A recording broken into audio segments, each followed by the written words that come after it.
রায়গঞ্জের সরকারি বাসস্ট্যান্ডে বাসে ওঠার সময় বুক পকেট থেকে মোবাইল চুরির অভিযোগে চাঞ্চল্য ছড়ায় সোমবার দুপুরে। অভিযোগকারী অমর ঘোষ মালদা জেলার চাঁচলের বাসিন্দা। তিনি জানান, রায়গঞ্জের পূর্বাশা পাড়ায় আত্মীয়ের বাড়িতে এসে করণদিঘি যাওয়ার জন্য সরকারি বাসস্ট্যান্ডে বাসে উঠছিলেন। সে সময় ভিড়ের মধ্যে কেউ তার বুক পকেট থেকে মোবাইল ফোনটি চুরি করে নেয়। বিষয়টি বুঝতে পেরে তিনি চিৎকার করে সকলকে জানান। পরে মোবাইলে ফোন করলে প্রথমে রিং হলেও কিছুক্ষণের মধ্যে সেটি বন্ধ করে দেওয়া হয়। ঘটনার পর সমস্যায় পড়ে রায়গঞ্জ থানায় লিখিত অভিযোগ দায়ের করেন অমল ঘোষ। পুলিশ ঘটনা তদন্ত শুরু করছে। বাড়ি আমার চাচল, আমি এখানে আত্মীয় বাড়িতে এসেছি। পূর্বাশা পাড়ায় আমরা করণদিঘি যাওয়ার জন্য শিলিগুড়ির বাসে উঠছিলাম। হ্যাঁ, উঠছিলাম। সেই উঠার মাত্র উঠতে যাবো, বেশিরভাগ লোক নেমে গেছে, এক দুজন লোক বাকি ছিল, উঠবো আর কি।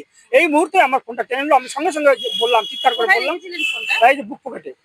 আর আমি সঙ্গে সঙ্গে সবাইকে বললাম যে আমার টেনে নিল। তাই একজন আবার ওই সঙ্গে সঙ্গে ফোন বললো, নাম্বারটা বলুন। রিং করলো, রিং হচ্ছিল।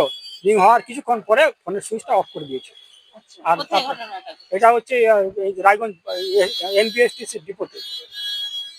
মানে বুঝতে পারেননি যে কে নিয়েছে? না না, এটা আমি বুঝতে পারিনি। ওখানে অনেক আবার লোকজন ছিল, তো উঠার জন্য সবাই উদ্গ্রীব হয়েছিল।